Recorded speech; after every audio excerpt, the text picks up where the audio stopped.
Welcome everyone, this is Pilot Niels, and you're listening to LOTRO Players News, where we take a look at the latest news in LOTRO, and here at LOTRO Players. And this week we have with us, Derry Edwin. Hi. Ariandis. Hey, everybody. Maven. Hey, y'all. And Sanswinda. Hello.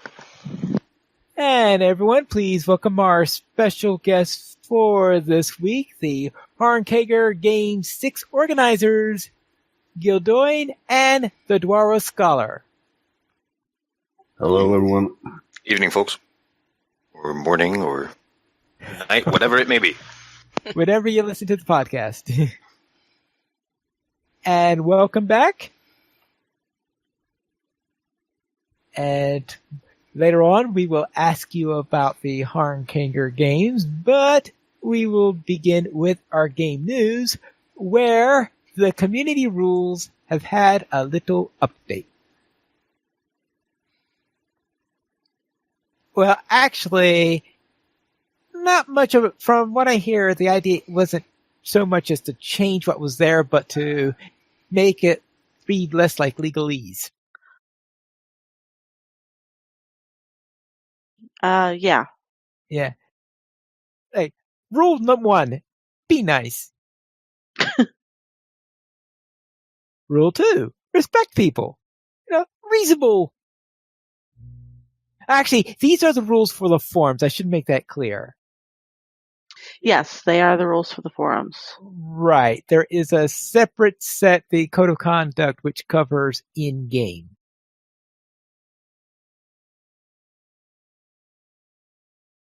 And so they're also... So being nice and respecting people aren't necessarily rules for being in game then, right? I think that they are... I think they're still in there. Yeah. They tend to be pretty good rules in general. And of course, they do include no profanity, please. And they remind you that replacing key letters with symbols does not make it not profanity. Right. Yeah, doing stuff to get around filters and get around rules is usually a way to increase the likelihood that you would get banned if they noticed it. Because it says, okay, you know what you're doing. You can't just say it was an accident. Because you're going out of your way to get around the rules. Or to get around the filters that help to enforce the rules. So yes, essentially, don't spam, don't troll, don't insult people, and be nice. And yes, I really wish we could have that happen on the forum someday.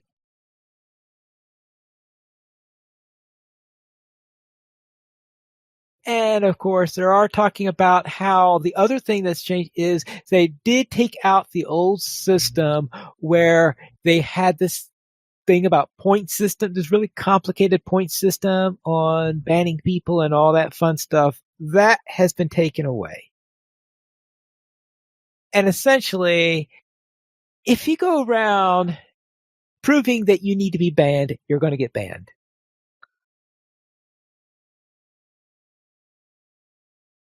Does that about sum it up? No, that was basically it.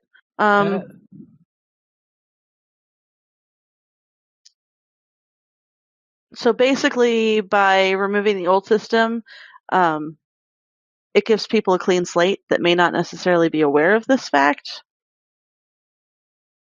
Yeah. So if you were banned previously, you could basically come back, depending on what the infraction was. Yeah, it depends on if you were insta-banned for something really flagrant, then yeah, you're not getting back in that. But if you got it through points accumulation, those are the ones that are being unbanned. Mm-hmm.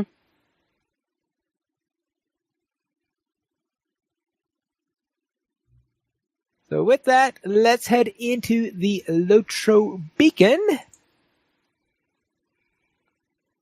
And this is issue number 24, where it looks like a picture of Mount Doom on the top today. Look at that gorgeous lava. But you just want to go, like, slide down the little lava falls? No, we really don't. What about, like, in a barrel of some sort? No. I mean, like Thorin and the Hobbit. I was just thinking that. I guess it would probably catch fire around you, but still. Yeah. I guess it would depend on the barrel, maybe? You know what I wish? I wish there was a non-lethal version that looked like this, that wasn't actually lava, that you could go right down, because it looks really cool. That would be fun. That wasn't really lava. So Right, yeah, think of the screenshots you could get swimming in that. Like, just the beautiful colors surrounding you. But no, if you try to go swimming in it, then you get a grayed out screen because you're dead. Yeah. Well, the question is then, what could give you that color of red without being scalding hot? Food dye. Or, Yeah, okay. Crushed plants. Yeah. All right. I don't know. Just Hot wondering. chili tomato soup. Yes. Perfect. Well, yes, but the chili will be hot. Different kind of hot, yeah. Well, true. Let's head into our weekly comment, and the question this week is, what is your favorite weapon look in the LOTRO? And I was saying, huh?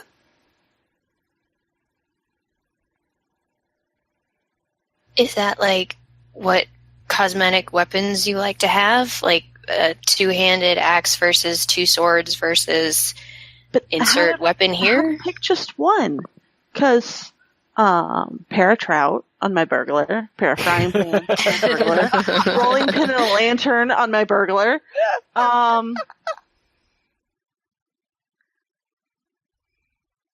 I can see the wonderful choice you've got there. Or, just, I love cosmetic weapons in general. I can't say that enough.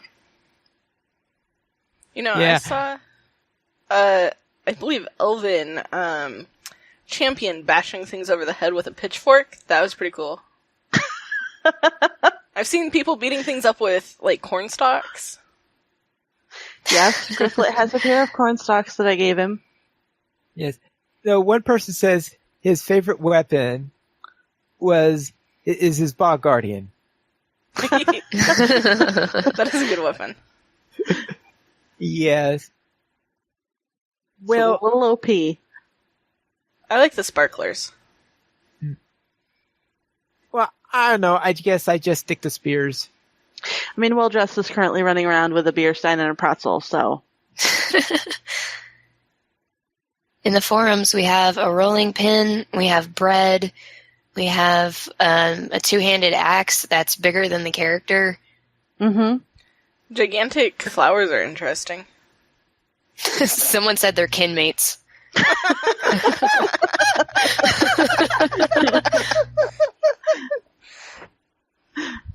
I think that one might be my favorite. They're kinmates. Right. And there is also a note that Stefala recently interviewed Cordovan about Mordor, PvP, and other matters, and there is a link in the Chronicle to the YouTube interview, which is about 45 minutes long.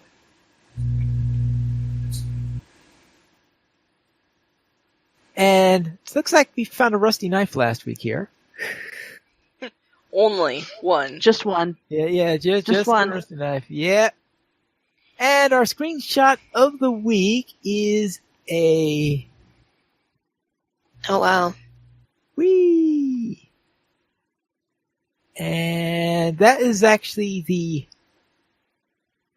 a picture from a screenshot contest. And I'm trying to think, where is this?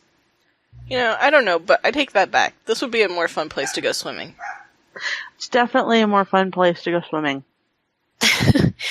If you click through the link in the beacon and you go see some of the other winners, one of the, I guess the second, third, or fourth place winner is a high elf holding a fish with this smirk on his face. It's pretty funny. That would be a fish slap. Somebody in the middle of the fish slap emote. Mm-hmm. But that's also the trout cosmetic weapon. My burglar has a pair of those with actually that same shirt. That is impressive. That was her touring Isengard outfit. Ah, Because why not? why not? All right. Anybody else have something interesting they wish to note from the beacon this week?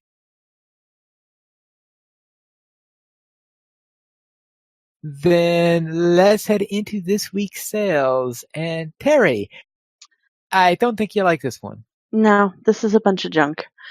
30% off legendary level cap increase, legendary stat upgrade, relics packs, legacies, legendary slot unlocks, and legacy tier upgrades, scrolls of combination, and relic removal scrolls.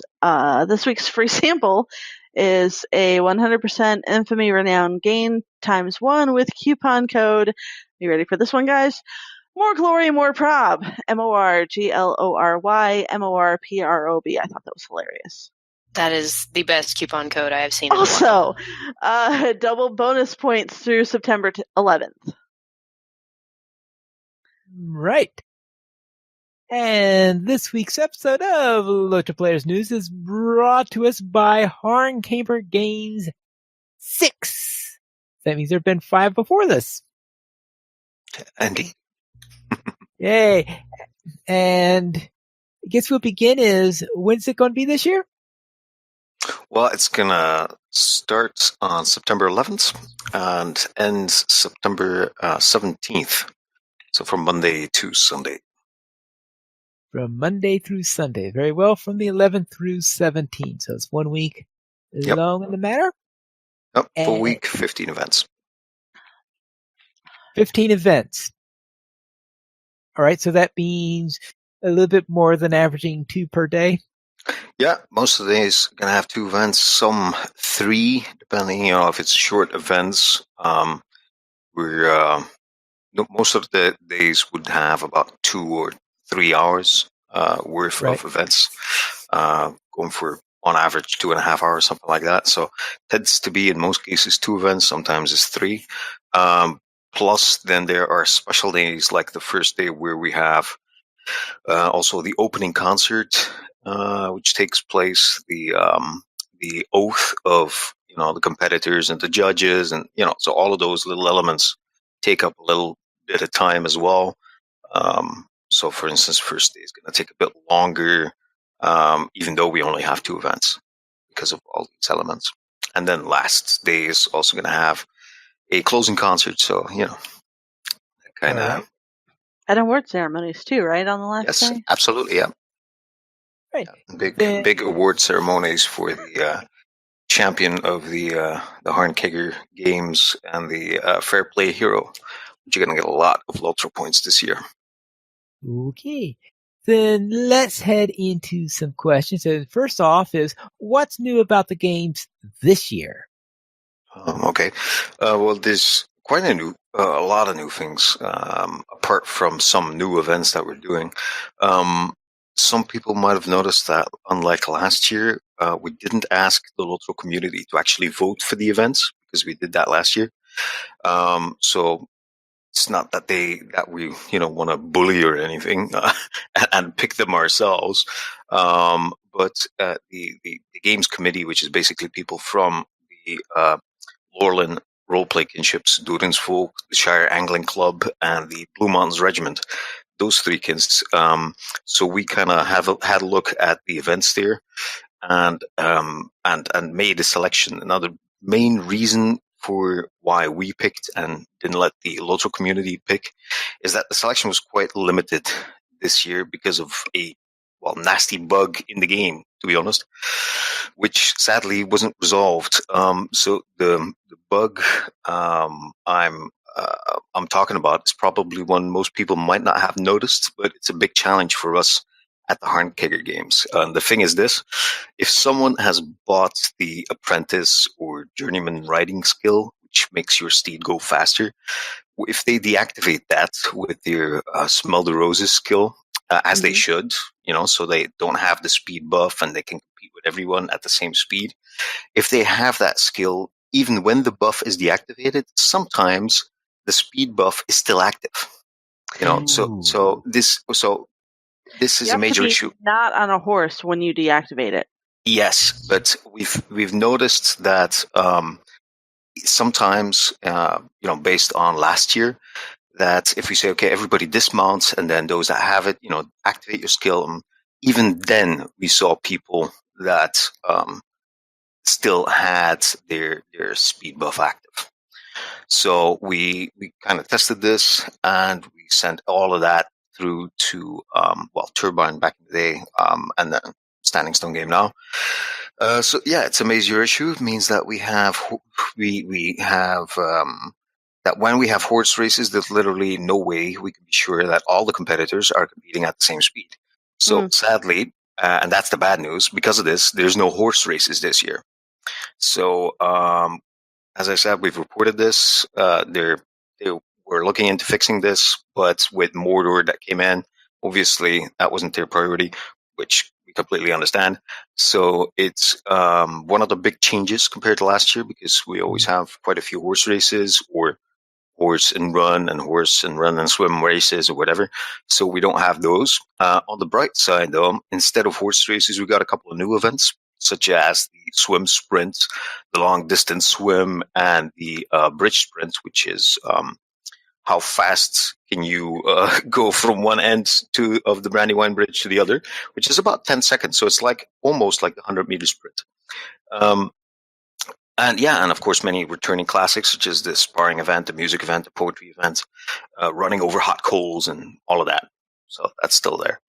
But I'd say the major change is obviously this no horse races, and a couple of new things in there, a couple of new events, and that's a major change, I would say. All right. You didn't include any war seed events because lower level players can't use them? Exactly. We've never done any events that would exclude lower levels. Okay.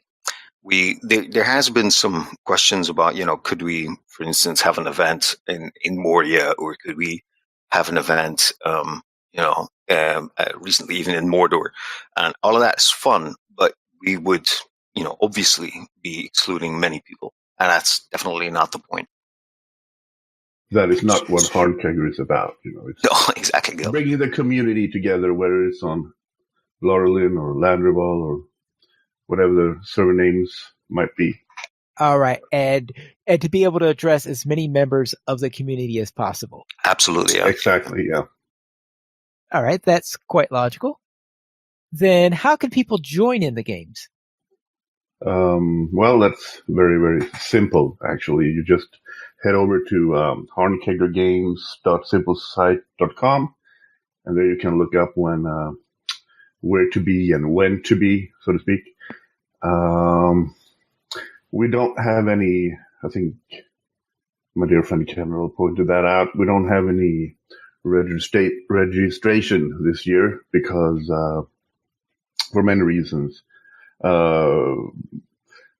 There's one exception, actually, which is the music contest, where I'd say that online registration is advised. I don't know why I have trouble saying that. Registration, never had a problem before. Anyway, so yeah, you should do. There's still a few spots left for your band or for yourself. So there'll be a semifinal and a final and a whole lot of fun. And I believe that correct me now if I'm wrong, Kendall, but the semifinal and the final will be broadcast on LOTRO's official Twitch channel by our awesome community manager, Cordovan himself. Yeah, well, actually, the whole games are going to be the whole game broadcast. Yeah, every single day should be broadcast. Yeah. Well, there is points to be won, gold, but above all, there is the honor. So you should head over to the hornkeggergames.simplesite.com for more information when the events are held and times, etc., etc. How do you keep from having conflicts in channel times with other members who use the LOTRO official site? You mean for the Twitch? Yeah, for the Twitch, yeah. Well, I think it's two things. One, the time in which the Hornkegger Games is held. And we kind of arranged it that because it's a special event, that people that would have in that time slots, a show, either they join Cordovan as a co-host, for that special event for that day, or they take the week off if they want to. So that's kind of what we came up with, or what Cordovan came up with. It's actually one of the really awesome things about the community is that you can arrange stuff like that. Like, they're not super possessive of their time slots. Yeah, it's really appreciated as well. I mean, it's not that we're doing the Hot and Kegger games every week, thank God, because otherwise I'd die. But yeah, it's a real great community. I mean, the streamers, they kind of there's a forum that they use, and they're very welcoming. It's really nice to be part of that. So I was thinking, yeah, this is going to be a bit touchy, maybe, at first, because you're kind of hogging someone's time, if you know what I mean. And but that was not the case at all. They were like, "Oh, cool, man! This game's here, and we're gonna spread the news." And yeah, it was absolutely fantastic. Yeah, and I just want to add, I played several MMOs over the years, but LOTRO is the only game I always come back to. And for now, it's the only MMO I played. And that's mainly because the game is fun, but the community is amazing. I don't know any other MMOs that have such a tight and close and friendly community as we do.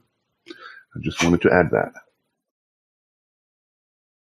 All right. Now, earlier you were talking about wanting to be as friendly as to a large level range as possible. And I was wondering, is there a minimum recommended level for participants? Obviously, they have to be out of the starter zone. Well, in most cases, no. I would say no, because the vast majority of the game is held in low-level areas, even starter areas almost.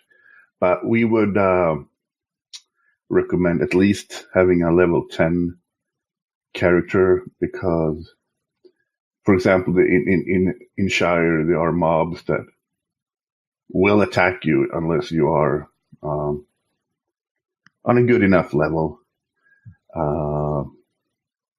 If you go off-road, so to speak.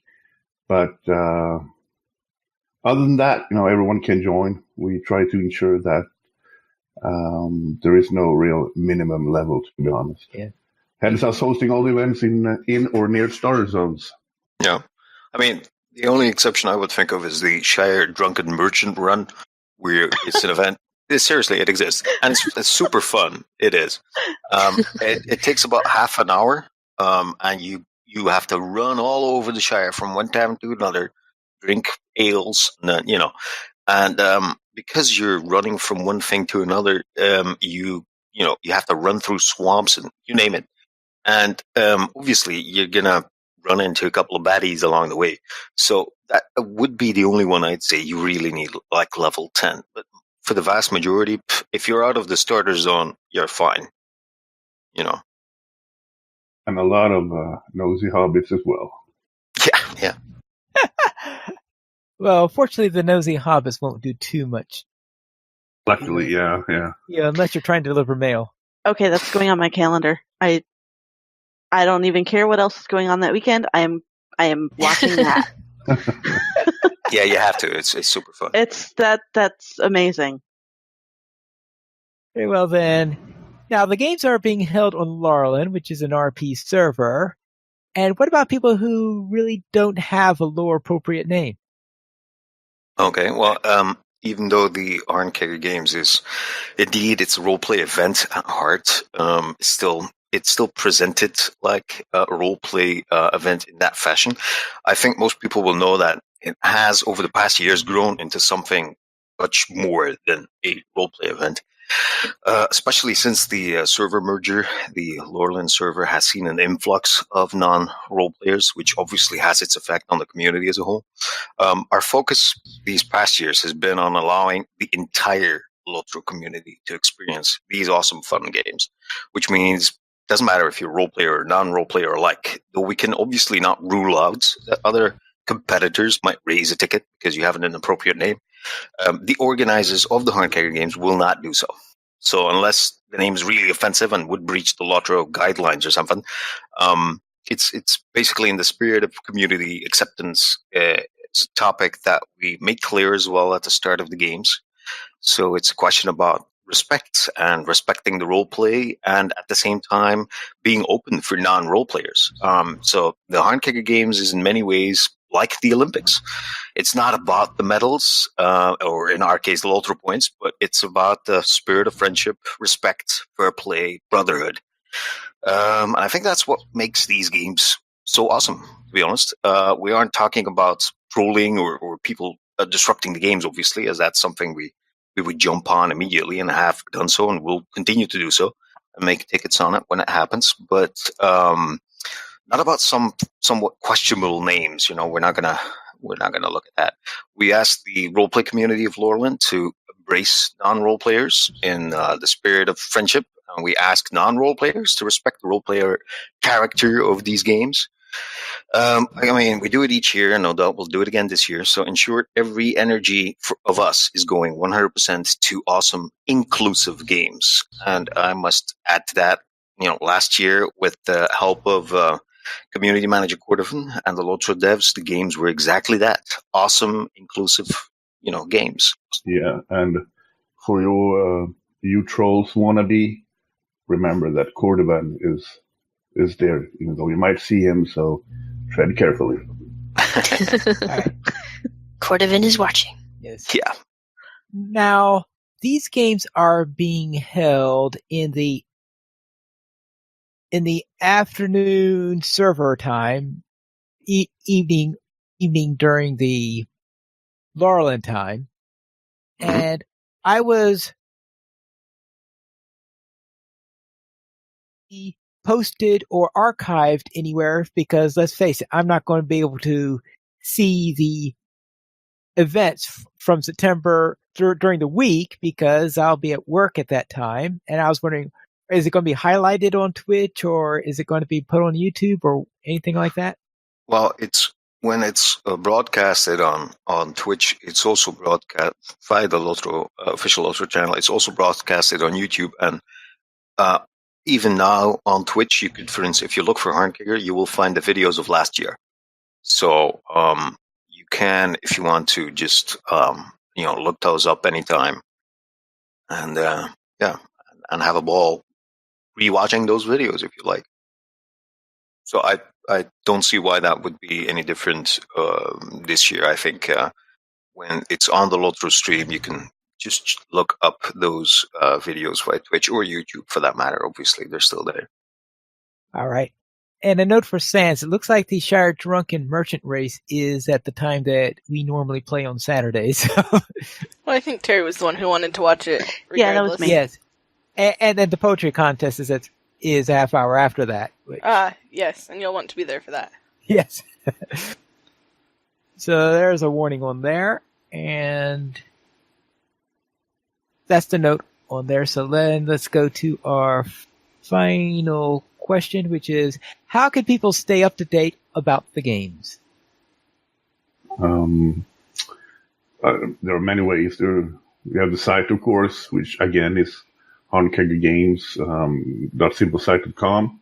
All results, records, standings, rules of all events, you name it, is mentioned there, and updates as the games progress from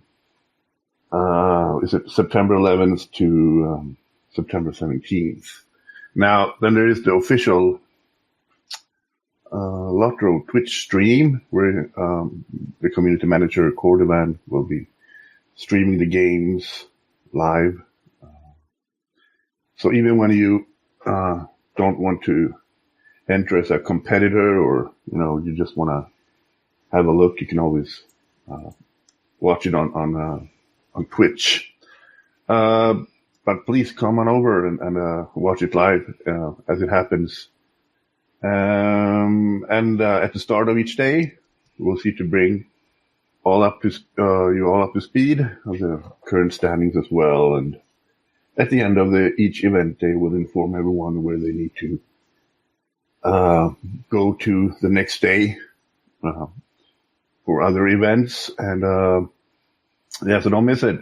And be there now at September 11th at 2 p.m. server time, which I believe is that's U.S. Eastern time for the opening ceremony.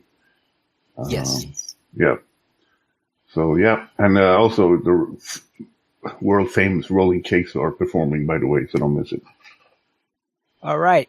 And just to note that I do include a link to HarnKagerGames.simplesite.com in the show notes, so you can click on there in order to get to the site if you're having trouble remembering how to spell Harnkager. Yeah, exactly. Then let's head into our site news, and we'll begin with Mordor 21.1 Best Available Gear.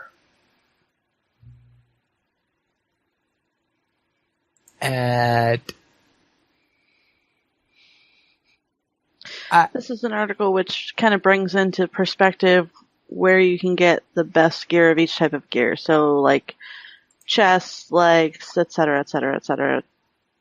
Very going by questing, ash, allegiance, crafting, etc. Since there are so many different sources available in Mordor. Right. And I suspect that the best gears be whatever source I don't attempt to go and try to get gear from. Well, it's going to vary, actually, depending on which. So there's some that are the best for each. Okay. Now, note that most likely that's going to change when the instances and raids are released, because that's where usually the top gear comes from, is from the raids, and they're not out yet. So keep that in mind. But if you want probably the best, but this may help if you want the best gear so that you can be ready so that you can go and get the raid gear, then it may be helpful in that regard.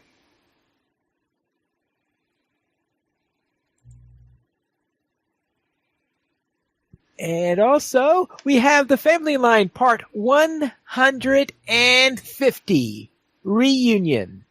Doesn't look like an end, Pine Leaf. I know it reads like an end, but it doesn't say the end. It doesn't say the end. It doesn't say. So here we are at 150. You have what, to me, feels like an end. If this were a novel where you had okay, I see I'm at the last page, and it says, okay, that's a reasonable ending to it. So you see at the end. But in this format, it's impossible to tell whether this is really the end or if he is still trolling us. I mean, I've been saying for the last 5 weeks that it looks like he's been trying to, try to skill in the intro, whether is he really trying to finish this up or is he not? I don't think so. Finish it? And here we're at 150 and it is still ambiguous. And we have one person, me, who thinks that this is an end, and we have Terry Adwin here who is convinced it is not. And I'm hoping that maybe something will be posted next week to tell us what the truth is.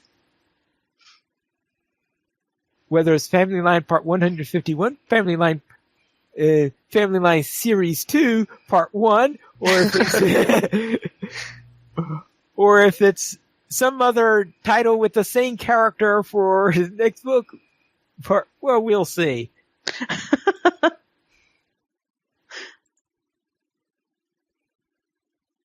Or maybe not. He'll probably just tease us for a couple weeks before answering.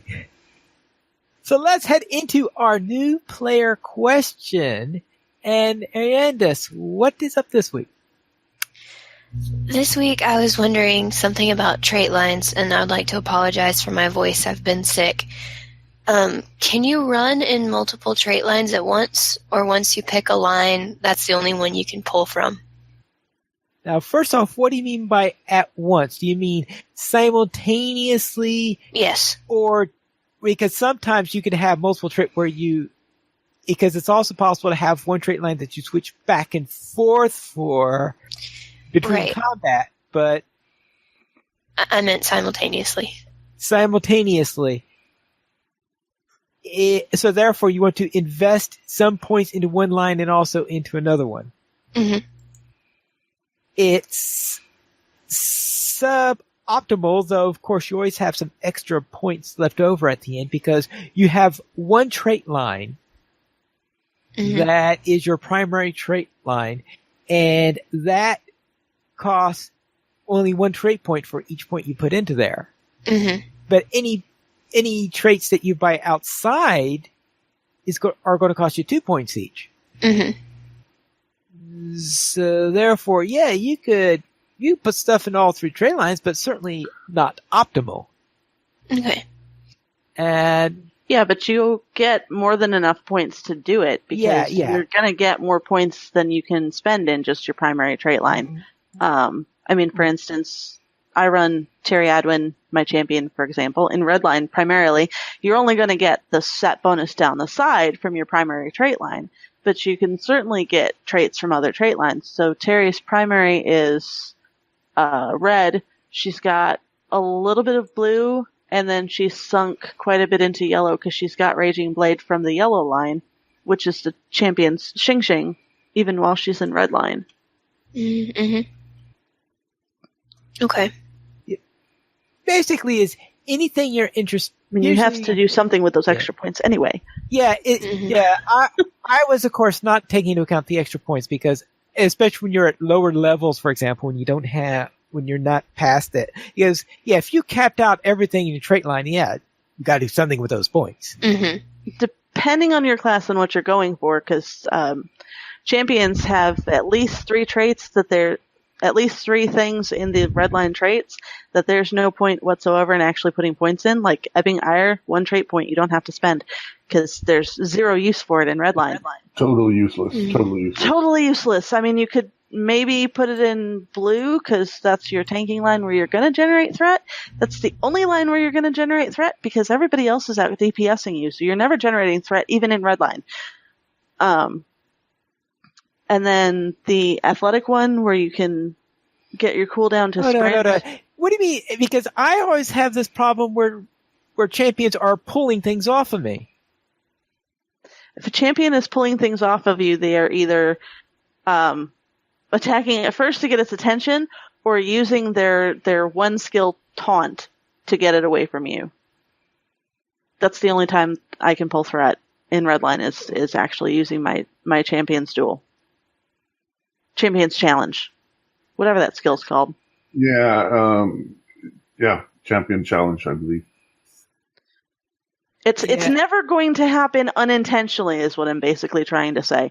Well, I constantly run the champions that seem to have a talent for doing it anyway. I never have that problem. You probably just know how to replay it right, so therefore... Or simply they don't allow you to build aggro before they rush in and go swing, swing. Yeah, well, it's easy to rip aggro back off the champion too if all they're doing is doing damage. Okay, so therefore, basically, is if there's you're right. Anyway, usually you go for everything in your main trait line except for the ones that you think are useless for your character. Yeah, because like the athletic one and then the hamstring one are the other 2 that I don't invest in at all. Because again, I don't use hamstring, and I only use sprint anymore when I for whatever reason I'm on the outside edge of the Hobbit's leafy feet and I have to catch up. Gotcha. And I usually pop that right before she realizes I'm on the edge of the Leafy Feet, and she'll stop and wait for me so I can catch up, and then Leafy Feet kicks in. Yeah. All right. Does that answer your question? Or did I Yes, confuse thank you. more? No, that I got it. Thanks. Very well. Then let's head into our week in LOTRO. And Sans Window, what were you up to? Well, I went into Philgashan for the first time with the girls of Middle Earth last weekend. And, walking around disguised as orcs was highly entertaining. Oh, I missed that. Oh, We're going back in. We did not get all the way through, but it was a lot of fun. And we ended up failing the challenge and we killed more sentries. And then we just went on a killing spree because they were there and we had already failed, so why not? But yeah, no, the orc disguises were a lot of fun, and it was fun seeing all the different sizes and shapes of orcs that we made too, with high elves and humans and dwarves, and it was funny. And I'm really looking forward to going in again and seeing if we can finish the challenge. And I got to the point where I can join allegiances on my two alts who are in Mordor. And I joined 2 different allegiances based on, well, their race and my interests. And I haven't actually started the quest yet because both times we called it right then, and I haven't gotten back in to finish that. But I'm really excited about where this seems to be going, and I'm looking forward to seeing the 2 different quest lines. So that's pretty cool. And I discovered a Dragok impersonator.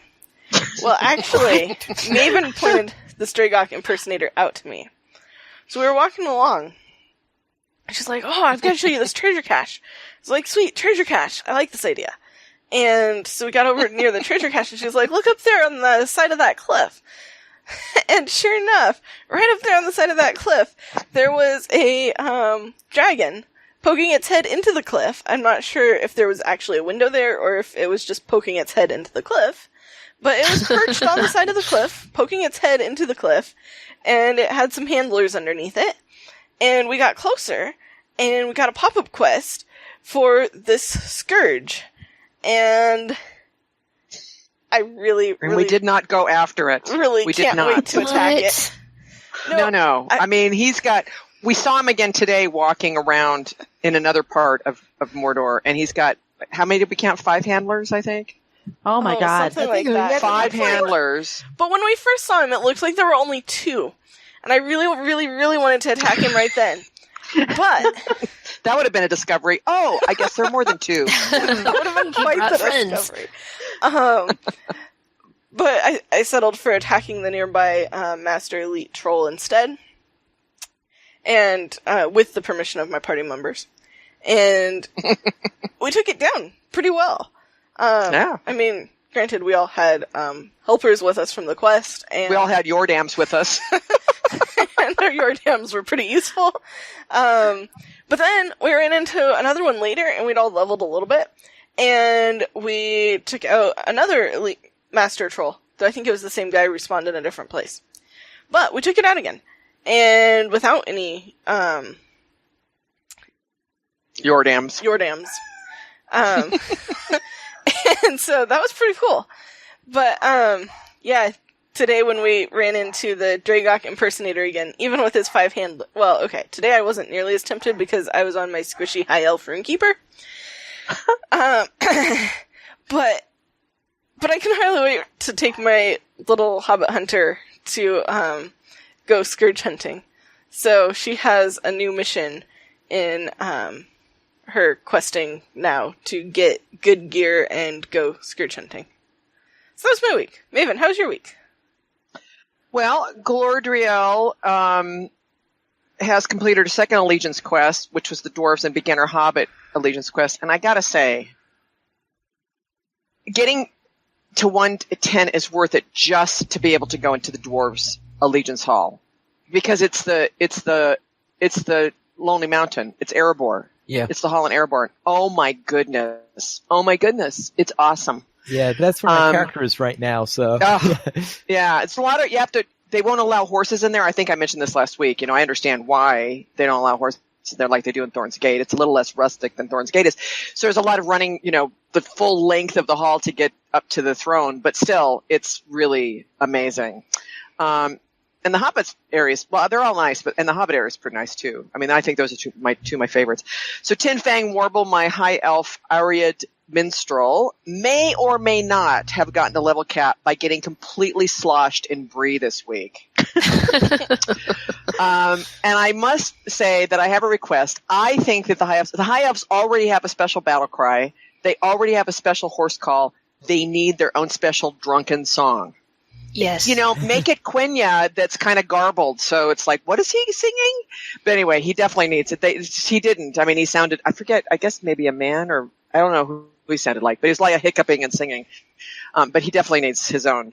And then Maven, the lore master, ran around the rest of Udun with Terry, Sands, and Colton the warden. And that was when and Morfindiel the captain also. And that was when we encountered the Drygok, the baby Drygok. And then we're almost ready. That's right. We're almost ready to head for Dora Marth, but we still have an issue with signal flags. That's an open issue. So we need to attend to that before we head to Dora Marth. So we'll be doing that next week. Terry, what about you? Well, so Langevall Terry finished Udun minus the signal flag, but I got the book. I finished my book. I was so excited. I was like, yay, my last 2 pages. And I completed the first chapter of the Black Book of Mordor.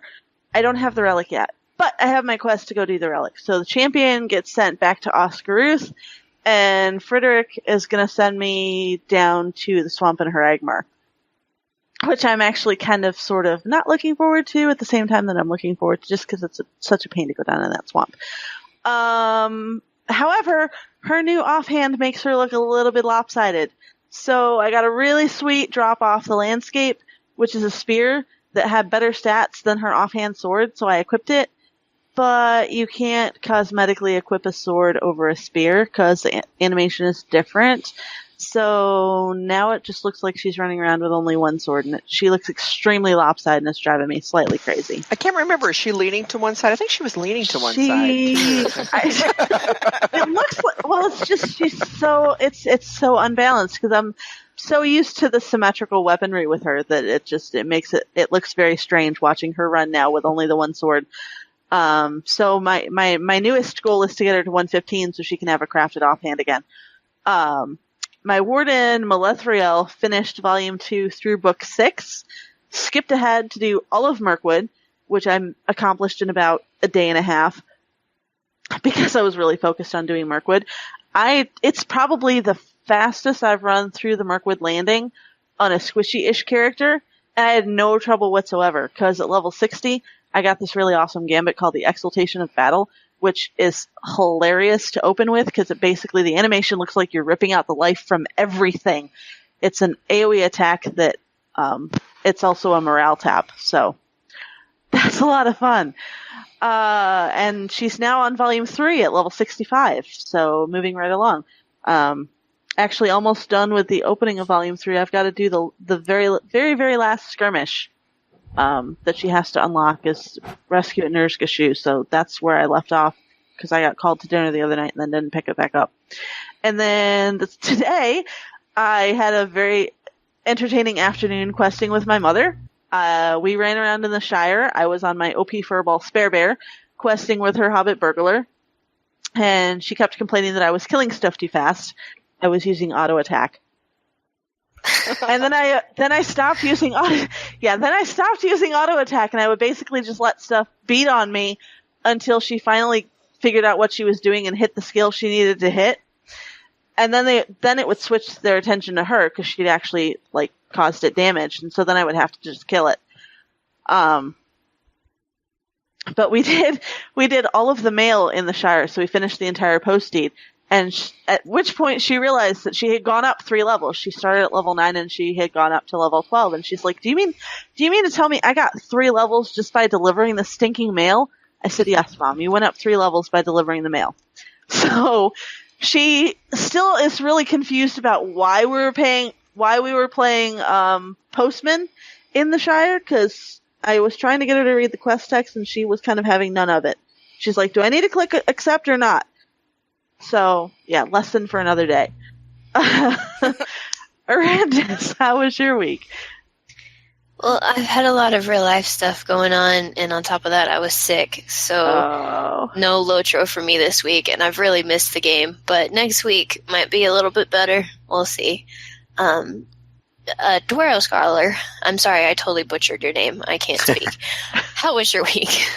That's fine. Well, big surprise on for me. We had a lot of Hornkicker prep, as you can imagine. What? No. Yeah. From a lot of hours into that, a lot of taking screenies most of the time of finish lines and starting positions, you name it.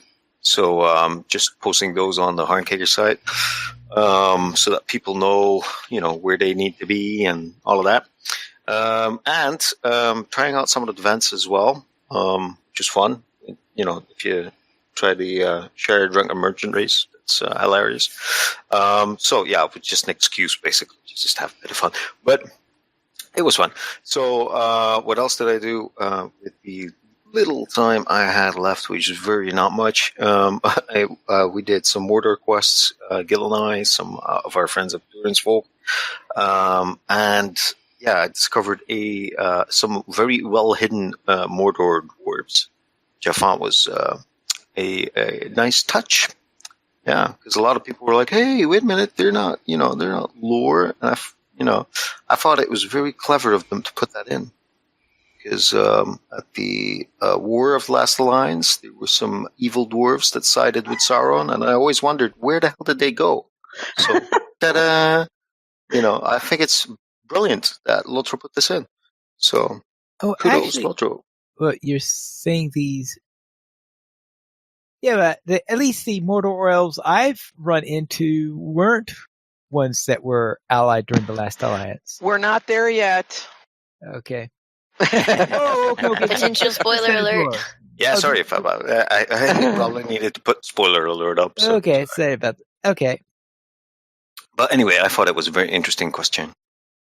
It is. That is actually, I thought it was a really interesting question, and I'm sorry I haven't seen anything further beyond that question. I'm hoping they'll add more story to it as the updates go on. Yeah, that's where we ended, so I'm excited as well, and don't know quite what to expect, but yeah, it's cool. So, Pine Leaf? No. Before I talk about that, I was wondering if Gildoran, do you have anything you wish to share? Well, I'm visiting a kin member on Monday. Looking forward to that. We haven't met before, so it should be fun. Okay. Then I'll head on to mine, and we'll begin with my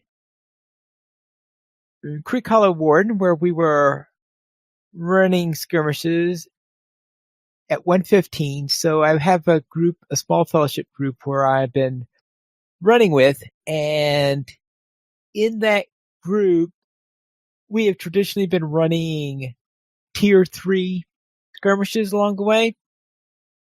And so far, we have been finding that running tier 1, 115, okay, I know we have 112 in our group right now. It's 2 115s, 112. And running tier 1, 115 is more challenging than was running tier 3s when we were at 105. So that shows you the change in the power level of the mobs over time there. Is that? Yeah, definite upswing. Definite upswing on the matter, and we're not quite ready yet for tier 3. We'll see how long that takes before we can laugh through tier 3. Right now, we're not exactly laughing at tier 1 yet. Then on Laurelin, my warden there freed a prisoner that had stolen an artifact. Or actually, I guess it stole the artifact after we freed the prisoner, but that's a matter on there.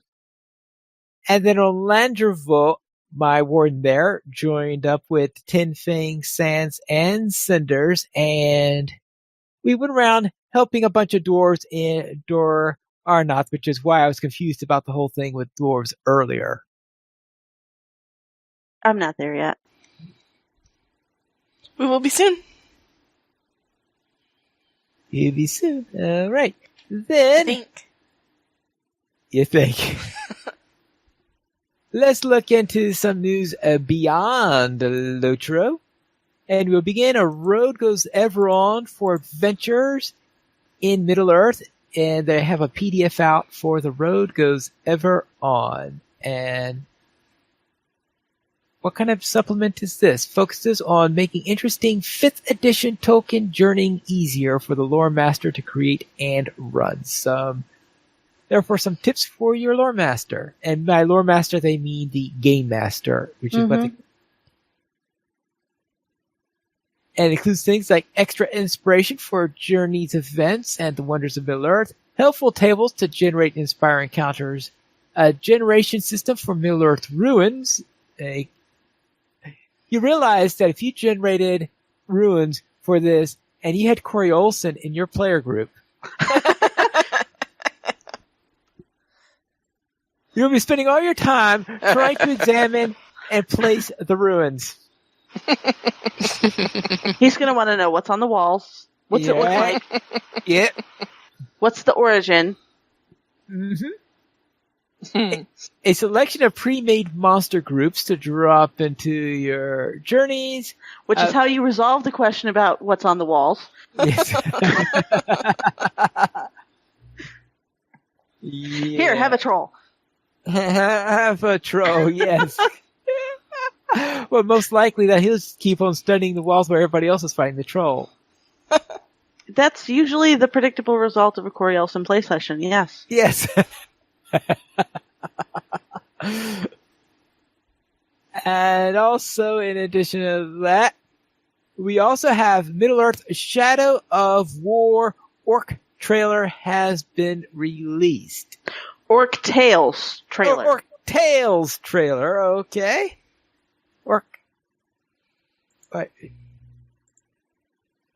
Maybe I best not ask since I don't follow Shadow of War. So apparently you can make buddies with orcs, uruks, and trolls and have them join you and help you on your quest. Cool. That shows you how. That doesn't exactly sound like something to my taste. Of course, Shadow of War and Shadow of Mordor weren't exactly to my taste. Yeah. I'm guessing that, you can make some of them your friends, but not all of them your friends, so the friends of your friends are probably still your enemies. Well, I still haven't quite figured out who your friends and enemies in the Shadow of Mordor and Shadow of War in the first place, so. I've seen I've heard a couple of rumors on the stuff. I think I saw the Shelob trailer, so I was like, okay, who is who? All right, okay. Gildoin, is there anything you wish to add for this week on the Hornkanger games, and anything you want to plug? Visit hornkagergames.simplesite.com. And it'll be a week full of fun, and everyone can join. So come on over and be a wild rover. All right. The only thing is that you have a character that on Laurelin that has finished the intro. Yeah, finished the intro, and basically, that should be it. Come with a smile. Yeah, with a smile, and you'll have a ball. We will greet you with open arms. All right, Dwara, anything you wish to ask? No, I think Gil said it all. Very well. We currently have 22 supporters on Patreon, and if you'd like to join this illustrious raid of players and help support LOTRO players, simply go to the donations page where you can support the Players Alliance on Patreon. There you'll find rewards, including a mention on the podcast of your choice, or even be a guest with us for an episode of LOTRO Players News. And this week we actually have an email. We have one from Rick, Pete, and Sans. Would you like to read it? Sure. Rick writes, I try to listen to your podcast each week when I get home. It is sometimes informative, but often is focused on levels beyond my characters. Are you aware of any guides, video or otherwise, that focus on the various classes at mid-levels? Most of the ones I see are very old and no longer applicable. Has the community moved on? I still see a lot of characters running around the various areas, so I know we are out there, but I see almost no guides at all.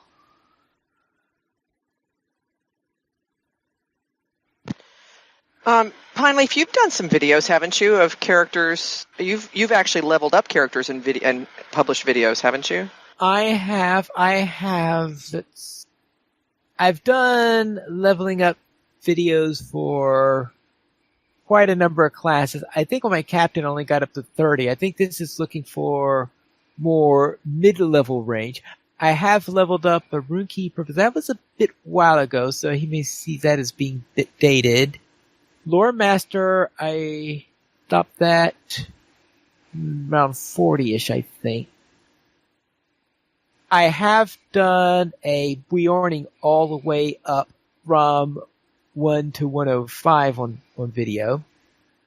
So that's the one that I know that I have done all the way up on video. And I'm currently doing a series on a high elf minstrel, though right now I'm only up to level 11 on that character, I believe. Most of the guides for the mid-levels aren't going to be class-specific anyway. They're going to be more just level-specific, what to go to for various levels.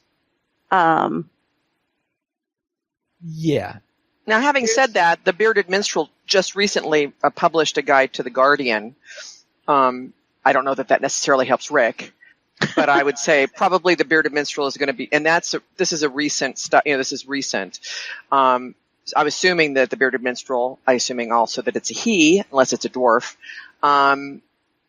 will be doing other classes. But the Bearded Minstrel also has some stuff that covers, and this is a site, so it's thebeardedminstrel.blogspot.com, and he's also got specific instances like the Tomb of Elendil and Garth the Garwin, that kind of stuff. So you can at least get some instance stuff there. So, and then I don't know, does he do class stuff on his Dottie's guide? I don't know how much class-specific stuff Dottie's guide's got. Honestly, one of the best resources for somebody in the mid-level range is going to be Twitch. Because if you can find anybody with even more than a handful of people watching them on Twitch, pop into chat and ask questions, and you will get everybody and their brother will have an opinion on how you should play your class, regardless of the class that's being played or not. Well, then also in the family, hasn't the Academy done recent updates on some of this stuff? We've got 3 class guides out. We've got Burglar, Captain, and Champion. So the LOTRO Academy podcasts, check those out too. Yeah, those are fairly up to date because they just started recently. Don't know when we're going to have the next one because the next one is going to be the Guardian. And I would say in response to Rick's observation, I agree. The game is not end game. There are plenty of players at all levels throughout the game. Mm-hmm. So yeah. I want to apologize for us maybe not as being as attentive to it. When I started, I was about mid-level. Now I'm not, so I end up talking endgame all the time. But I pledge to try to be more attentive to that in future. Well, I'm in that level range right now with Meledra. Right. That's my right. That's my warden. She's level 65. So Moria. Moria for 50 to 60. There's more Moria. And then you can do Lothlorien, Mirkwood. But again, a lot of that's going to be level specific as opposed to class specific. If you really want class specific info, Twitch or actually Twitter is another good resource too. Tweet with the hashtag LOTRO, hashtag LOTRO family, and we'll get it out there. And trust me, people will have responses for you. You may get more than you want, and of conflicting information. Like somebody tweets a question, and it gets tweeted and retweeted, and I'll retweet something in the morning, and I'll come home in the afternoon and find out that 16 other people have retweeted, and there's about 20 different replies, and it's like, okay, well, I guess they have their answer. Yes. It reminds me that there is a quest in Mirkwood where one of the characters says, ask 3 elves the same question and you'll get 3 get 3 answers, all different. Yep. And, Actually, 4 probably. You'll probably get 4 answers all well, different. you probably get 4, but the quest giver only says 3. And some elf was listening in the background and just decided to speak up. Yeah. That's basically what happens. Yeah, everybody's got an opinion and it's all different. Right, so just keep that in mind, and probably the best thing to do is, how do you enjoy playing? And keep that in mind for whatever response you receive on anything. Yeah. Yeah. Well, and the thing that's useful is getting the different, even when you get different responses, that gives you data. Yeah. And then you need to be the person to decide. Right, exactly. True. So they could be useful from that point of view. And another thing that I've noticed is that once I hit mid-level 50+-ish, I start to have the skills that are being talked about in the guides for, like, endgame or old endgame, that sometimes those guides are still helpful, even though they're still well beyond where I'm at. Yeah, because by that point you should have most of your skills anyway, so... Right. So I might not be using them in the same context, because I'll be in, say, Mirkwood instead of Mordor. But I'll probably be using a lot of the same skills and deciding on my playstyle and how I want to play the class, so... Tooltips. Read your tooltips. Yeah, useful. I can't say it enough. Yeah, that actually is a really good piece of advice. And if you would like to send us an email, you can send it to podcast@LotroPlayers.com. You can also follow us on Twitter, the Players Alliance @PlayersAlly, Lotro Players @LotroPlayers, Ariendas @Ariendas, Maven @TolkienMaven, Pineaf @PineafNeedles, Sanswinda @Sanswinda, and Terry Adwin @TerryAdwin. And you could also follow our guest @Arnkanger Games. The Players Alliance has 3 live shows every Monday at 8:30 p.m. U.S. Eastern Time. We have DDO Players News. On the first and third Fridays at 11:59 p.m. U.S. Eastern Time, we have XP Quest. And every Saturday at 8:30 p.m. U.S. Eastern Time, we have LOTRO Players News, which joins for our live shows at LOTROPlayers.com/live. And that is all for tonight. And this is Pineaf Needles reminding you to skirmish responsibly.